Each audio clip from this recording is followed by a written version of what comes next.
Hello friends, I will teach you English grammar. Basic level to advanced. एकदम basic. Now let's start.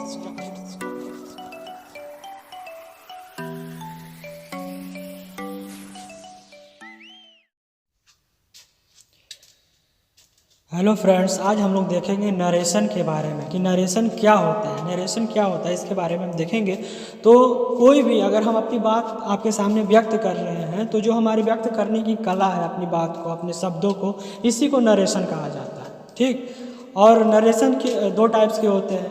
हम जो बोलेंगे direct होगा या तो इनडायरेक्ट होगा, यानी डायरेक्ट स्पीच या इनडायरेक्ट स्पीच। यानी नरेशन जो होते हैं वो टू टाइप्स के होते हैं। डायरेक्ट क्या होता है, फॉर एग्जांपल अगर हम ये कहें कि मैंने कहा कि मैं क्रिकेट खेलना जानता हूँ, या मैंने कहा कि मैं गाड़ी चलाना जानता हूँ।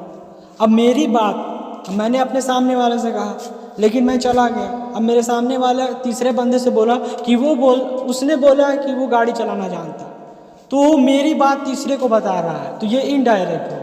अगर मैं अपनी बात सामने करूं दूसरे बंदे को, मैं पहला बंदा और दूसरे बंदे को मैं अपनी बात सामने कहूं, तो ये क्या हो जाएगा, डायरेक्ट हो गया, मैंने अपनी बात कही। लेकिन मेरी बात अगर दूसरा बंदा तीसरे से करे तो वो क्या हो जाएगा, इनडायरेक्ट। तो यहाँ देखते हैं कि वक्ता के शब्दों को व्यक्त करने की कला को अंग्रेजी में नरेशन कहा जाता है। हम किसी भी स्पीकर के कथन को दो प्रकार से व्यक्त करते हैं, पहला डायरेक्ट स्पीच और दूसरा इनडायरेक्ट स्पीच में। डायरेक्ट स्पीच जब वक्ता के कथन को ठीक उसी के शब्दों में प्रकट किया जाता है तो उस कथन को अंग्रेजी में डायरेक्ट स्पीच कहा जाता है। जैसे for example, Mohan said I play cricket. ठीक। और जो ये वाला पोर्शन होता है, ये जो होता है, इसमें जो है इसके वर्ब को रिपोर्टिंग वर्ब, और जो इन्वर्टेड कामा के अंदर होता है उसको रिपोर्टेड स्पीच कहा जाता है। ठीक। उसके बाद इनडायरेक्ट स्पीच आते हैं। यदि हम वक्ता के कहे हुए शब्दों का सार अपने शब्दों में कहते हैं, अर्थात वक्ता के कथन को बदलकर अपने शब्दों में प्रकट करते हैं, तो इसे इनडायरेक्ट स्पीच कहा जाता है। जैसे Mohan said that he play cricket. ठीक। आगे हम देखेंगे कि डायरेक्ट स्पीच से इनडायरेक्ट स्पीच में परिवर्तन के क्या नियम है। अगर कोई डायरेक्ट स्पीच में कोई सेंटेंस लिखा हुआ है तो उसको हमको इनडायरेक्ट स्पीच में कन्वर्ट करना है, तो उसके चेंजिंग के, उसके परिवर्तन की क्या रूल्स है, रेगुलेशन है। तो सबसे पहला पॉइंट आता है कि चेंज ऑफ पर्सन, दूसरा चेंज ऑफ टेंस, तीसरा जो होता है change of other parts of speech. ये जो है जनरल रूल है। ठीक। Change of person, change of tense और change of other parts of speech. आगे देखते हैं। सबसे पहले आता है change of person. Change of person तो चेंजिंग किस में होगा, रिपोर्टेड स्पीच में, जो इन्वर्टेड कामा के अंदर है। ठीक। तो डायरेक्ट नरेशन को इनडायरेक्ट नरेशन में परिवर्तित करने पर इन्वर्टेड कॉमा के जो अंदर रिपोर्टेड स्पीच है उसके भीतर जो पर्सन है तो उसको चेंज करने का एक फॉर्मूला होता है सन/123। ठीक। सन/123 मतलब यस जो है वो subject, S for subject, O for object और एन फॉर नो चेंज। और एक मतलब होता है फर्स्ट पर्सन, दो मतलब सेकेंड पर्सन और तीन मतलब थर्ड पर्सन। अगर हम देखें तो फर्स्ट पर्सन क्या है, फर्स्ट पर्सन क्या है, तो आई, माई, मी। आई और वी क्या है, फर्स्ट पर्सन है। आई और वी फर्स्ट पर्सन है और उसका पॉजेसिव केस हो जाता है माई और आवर। आई, माई और मी जो है ऑब्जेक्टिव केस है। तो आई, माई, मी, वी, आवर, अस, ये फर्स्ट पर्सन। सेकेंड पर्सन में यू, योर, यू, और थर्ड पर्सन में he, his, him, she, her, it, its, it, they, their, them, ये थर्ड पर्सन। तो फर्स्ट पर्सन हो गया I, my, we, our, us, और second person you, your, you, और third person हो गया he, his, him, she, her, it, its, it, और they, their, them, ये हो गया। तो अगर हम फॉर एग्जाम्पल देखें कि फर्स्ट पर्सन को क्या है, सब्जेक्ट के अनुसार, सेकेंड पर्सन को चेंज करते हैं हम ऑब्जेक्ट के अनुसार, फर्स्ट पर्सन को सब्जेक्ट, सेकेंड पर्सन ऑब्जेक्ट, और थर्ड पर्सन में कोई चेंजिंग नहीं होता। मतलब अगर ही, सी, इट, दे और अगर कोई बंदे का नाम है तो इसमें चेंज नहीं होगा। चेंज किस में होगा, केवल फर्स्ट और सेकेंड पर्सन में ही चेंजिंग होता है। फर्स्ट पर्सन और सेकेंड पर्सन में ही चेंजिंग होता है। मतलब आई, वी और यू में चेंजिंग होगा, उसके सिवा ही, सी, इट और दे और कोई भी पर्सन का नाम हो तो उसमें कोई चेंजिंग नहीं होगा। अगर फॉर एग्जांपल हम देखते हैं, Ramesh said to me I shall do my work, तो देखो इसमें टेंस में भी चेंजिंग हुआ है, तो हम इसमें ज़्यादा नहीं देखेंगे। इसमें केवल हम चेंज ऑफ पर्सन पढ़ रहे हैं, तो आई और माई को देखेंगे। बस क्या चेंजिंग हुआ है आई और माई में, तो देखो आई और माई में क्या चेंजिंग हुआ है। आई जो है वो फर्स्ट पर्सन के अनुसार, रमेश के अनुसार, रमेश क्या है तो रमेश के लिए यहाँ आई ही में चेंज हो जाएगा। ठीक, रमेश, अगर रमेश की जगह अगर हम कोई प्रोनाउन इस्तेमाल करना चाहें तो रमेश की जगह क्या लगाएंगे, ही। रमेश की जगह अगर हम प्रोनाउन इस्तेमाल, Ramesh is going to market, अगर रमेश का नाम हम ना लिखना चाहें तो हम बोलेंगे he is going to market, तो रमेश की जगह ही तो लगाएंगे। तो रमेश की जगह क्या लगा जाए, रमेश, तो आई जो हो जाएगा किस में चेंज हो जाएगा, ही में। अब आई के लिए माई का इस्तेमाल किया गया है, आई का पॉजेसिव केस माई है तो ही के लिए क्या होगा, हिज लगेगा। आई के लिए माई तो ही के लिए क्या लगेगा, हिज लगेगा। ठीक, नॉर्मली अगर सेकेंड वाले में देखते हैं तो यू और योर ये दोनों क्या है, तो अब इन दोनों को पर्सन को हमको चेंज करना है। तो यू जो है सेकेंड पर्सन है, तो सेकेंड पर्सन किसके अनुसार, ऑब्जेक्ट के अनुसार, ऑब्जेक्ट है मी यानी मी, तो इसका क्या होगा यानी मी यानी आई, तो आई के हिसाब से तो यहाँ लग जाएगा आई। ठीक, और यू के लिए योर लगा है तो आई के लिए क्या लग जाएगा, माई लग जाएगा। आई का पॉजेसिव केस क्या होता है, माई लगता है। ठीक, तो ये हो गया चेंज ऑफ पर्सन। अब थोड़ा सा बेसिकली देखते हैं क्या क्या चेंज करते हैं सिंपल डायरेक्ट से इनडायरेक्ट बनाते समय। तो Ramesh said to me as I shall do my work, ये है।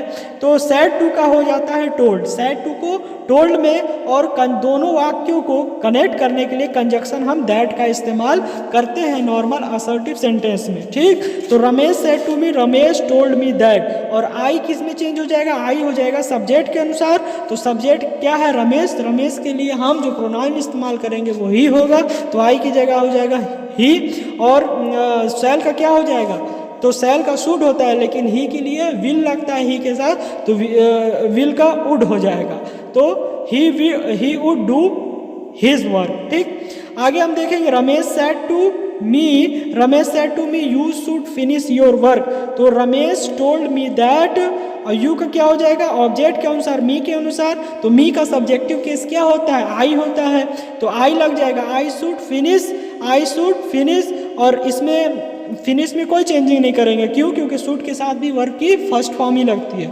ठीक, और योर जो है वो ऑब्जेक्ट के अनुसार, तो क्या हो जाएगा, तो ऑब्जेक्ट, योर क्या है ऑब्जेक्ट के अनुसार, तो इसका पॉजेसिव केस क्या होगा, माई, यानी यू के लिए योर, तो आई के लिए माई पॉजेसिव केस होता है। तो फर्स्ट पर्सन क्या होते हैं, फर्स्ट पर्सन होते हैं आई, माई, मी, वी, आवर, अस, ये फर्स्ट पर्सन।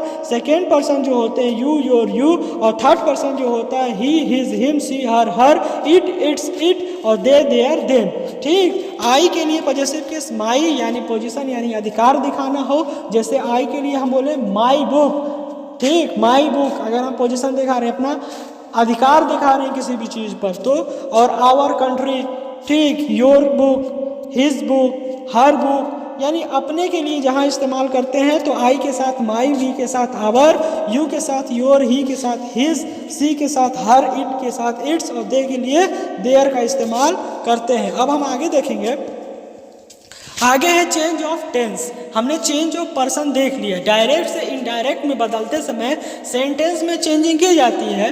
तो पहला किया जाता है चेंज ऑफ पर्सन, दूसरा चेंज ऑफ टेंस। तो अब हम देखेंगे चेंज ऑफ टेंस। तो सबसे पहला रूल क्या कहता है, सबसे पहला रूल कह रहा है कि अगर रिपोर्टिंग वर्ब जो है वो प्रेजेंट टेंस में हो या फ्यूचर टेंस में हो, तो रिपोर्टेड स्पीच के वर्ग में टेंस, वर्ब का जो टेंस है वो नहीं बदलता है। यानी रिपोर्टेड स्पीच में ही हम चेंजिंग पढ़ रहे हैं, तो रिपोर्टेड स्पीच का टेंस कब नहीं बदलेगा, जब जो क्या वो रिपोर्टिंग वर्ब जो हो वो प्रेजेंट टेंस में हो या फ्यूचर टेंस में। फॉर एग्जांपल अगर समझते हैं ही सेज, तो रिपोर्टिंग वर्ब क्या है, सेज रिपोर्टिंग वर्ब है, तो ये किस में है, तो प्रेजेंट में है। तो प्रेजेंट में है तो रिपोर्टेड स्पीच का टेंस क्या होगा, चेंजिंग नहीं होगा। तो ही सेज हम सिंपल कंजक्शन की जगह क्या लगा देंगे, डैट, और हरी इज नॉट वेल, सेम वैसे ही लिख देंगे, टेंस में कोई चेंजिंग नहीं है। फिर ही विल से, तो यहाँ क्या ही विल से, तो रिपोर्टिंग वर्ब जो है वो फ्यूचर टेंस में है, तो भी क्या है रिपोर्टेड स्पीच का टेंस नहीं बदलेगा। राम राइट्स अ लेटर, तो सेम वैसे ही राइम writes writes a letter, he will say that, conjunction केवल लगाएंगे दैट, और राम राइट्स अ लेटर हम लिख देते हैं। ठीक, तो सिंपल जो बेसिकली रूल होता है डायरेक्ट से इनडायरेक्ट बनाने समय, अगर यहाँ पास से है तो से, अगर यहाँ पास रहता सैड टू तो टोल्ड कर देते। ठीक, और कॉमा इन्वर्टेड कॉमा को हटा देते हैं, इसके यहाँ पास क्या लगाते हैं, कंजक्शन लगाते हैं। अगर असर्टिव सेंटेंस है तो दैट लगाते हैं कंजक्शन। ठीक, आगे हम देखेंगे यदि रिपोर्टिंग वर्ब जो है वो पास्ट टेंस में हो, यानी रिपोर्टिंग वर्ब किस में हो, पास्ट टेंस में हो, तो रिपोर्टेड स्पीच के टेंस में परिवर्तन होता है, यानी परिवर्तन होगा। कब होगा, जब जो रिपोर्टिंग वर्ब है, ये रिपोर्टिंग वर्ब जो है, ये रिपोर्टिंग वर्ब अगर ये पास्ट में होता है, यानी सैड, सैड किस में है, पास्ट में है, तब जो है रिपोर्टेड स्पीच में भी चेंजिंग होता है। चेंजिंग के लिए कुछ रूल है। जो प्रेजेंट इंडेफिनिट टेंस होता है वो पास्ट इंडेफिनिट टेंस में चेंजिंग होता है। Present continuous, past continuous, present perfect, past perfect, present perfect continuous, past perfect continuous में चेंज हो जाता है। और पास्ट इंडेफिनिट जो है वो पास्ट परफेक्ट में, और पास्ट कॉन्टिन्यूअस जो है वो पास्ट परफेक्ट कॉन्टिन्यूअस में चेंज हो जाता है, और पास्ट परफेक्ट और पास्ट परफेक्ट कॉन्टिन्यूअस में कोई चेंजिंग नहीं होता है। तो ये तमाम जो रूल अभी मैंने बताया, past present indefinite, past indefinite, आप सिंगल सिंगल देखेंगे। सबसे पहला पॉइंट आता है क्या, कि प्रेजेंट इंडेफिनिट को हम पास्ट इंडेफिनिट में चेंज करते हैं। प्रेजेंट इंडेफिनिट किसमें, पास्ट इंडेफिनिट में चेंज करते हैं। जैसे Mohan said to me, Mohan said to me Hari tells a lie, तो मोहन सेड, सेड टू का क्या हो जाएगा, टोल्ड, सेड टू का क्या हो जाएगा, टोल्ड मी दैट। इधर कोई चेंजिंग नहीं करते, रिपोर्टिंग वर्ब वाला जो सेंटेंस है उसमें कोई नहीं। इन्वर्टेड कॉमा के अंदर इसमें केवल रिपोर्टिंग वर्ब में ही चेंजिंग, सेड टू का क्या हो जाता है, टोल्ड हो जाता है। अगर से टू होता तो से टू का क्या हो, से टू का जो है वो टेल हो जाता, क्या हो जाता, से टू का टेल हो जाता। ठीक, से टू का टेल और सैड टू का टोल्ड, बस इतना ही चेंजिंग होता है रिपोर्टिंग वर्ब में, और ज़्यादा नहीं। फिर रिपोर्टेड स्पीच में चेंजिंग करते हैं, कॉमा इन्वर्टेड कॉमा हटाकर दैट लगा देंगे। हरी, हरी टेल्स अ लाई, तो ये क्या है, प्रेजेंट इंडेफिनिट टेंस है। सब्जेक्ट, प्रेजेंट इंडेफिनिट टेंस का क्या स्ट्रक्चर होता है, सब्जेक्ट वर्ब की फर्स्ट फॉर्म प्लस यस या यस प्लस ऑब्जेक्ट। जिसको अगर टेंस के बारे में बेसिकली नॉलेज नहीं है तो इससे पहले मैंने एक वीडियो में पूरा टेंस का रूल लगभग बता दिया है, उसको देख के टेंस का स्ट्रक्चर आप समझ सकते हैं। ठीक, तो हरी टेल्स अ लाई, ये क्या है, प्रेजेंट इंडेफिनिट, इसको हमको क्या है, पास्ट इंडेफिनिट में कन्वर्ट करना है। तो पास्ट इंडेफिनिट का जो स्ट्रक्चर होता है, क्या होता है basic structure, subject plus verb की सेकेंड फॉर्म। तो सब्जेक्ट हो गया हरी और सेकेंड फॉर्म टेल का क्या हो जाएगा, टोल्ड हो जाएगा, हरी टोल्ड अ लाई हो जाएगा। इस तरह से हम चेंजिंग करेंगे। अब आगे हम देखते हैं, तो आगे आता है प्रेजेंट कॉन्टिन्यूअस को हम करेंगे कन्वर्ट पास्ट कॉन्टिन्यूअस में। उससे रिलेटेड एक सेंटेंस देखते हैं, जैसे she said to me Soni is writing a letter, तो सी सेड टू मी इसका हो जाएगा सेड टू मी, तो सी टोल्ड मी हो गया। ठीक, कंजक्शन के लिए हमने दैट लगा दिया। अब ये प्रेजेंट कॉन्टिन्यूअस, प्रेजेंट कॉन्टिन्यूअस का स्ट्रक्चर क्या होता है, सब्जेक्ट प्लस वर्ब की first form plus ING plus object होता है। ठीक, तो subject plus is am are plus verb की फर्स्ट फॉर्म प्लस आईएनजी होता है, तो इसमें इज एम आर है। और अगर पास्ट कॉन्टिन्यूअस में बदलेंगे तो वाज वर्ब प्लस वर्ब की फर्स्ट फॉर्म प्लस आईएनजी होता है। तो इसमें क्या कर देंगे सिंपली, तो Soni was writing a letter कर देंगे, सिंपल हो गया। आगे देखेंगे तो हम प्रेजेंट परफेक्ट को पास्ट परफेक्ट में चेंजिंग करेंगे। तो present perfect, the boy said Mohan has done his work, तो द बॉय सेड, सैड का चेंजिंग नहीं का, अगर यही सैड टू होता तो सैड टू का टोल्ड हो जाता, लेकिन खाली सैड है तो कोई चेंजिंग, सैड का सैड ही रहेगा। कॉमा इन्वर्टेड कॉमा के बाद क्या हो जाएगा, उसकी जगह दैट लग जाएगा। मोहन हैज़ डन, तो मोहन हैज़ डन, तो मोहन हैज़ डन इसका पास्ट में होगा तो हैज़ का क्या हो जाएगा, हैड।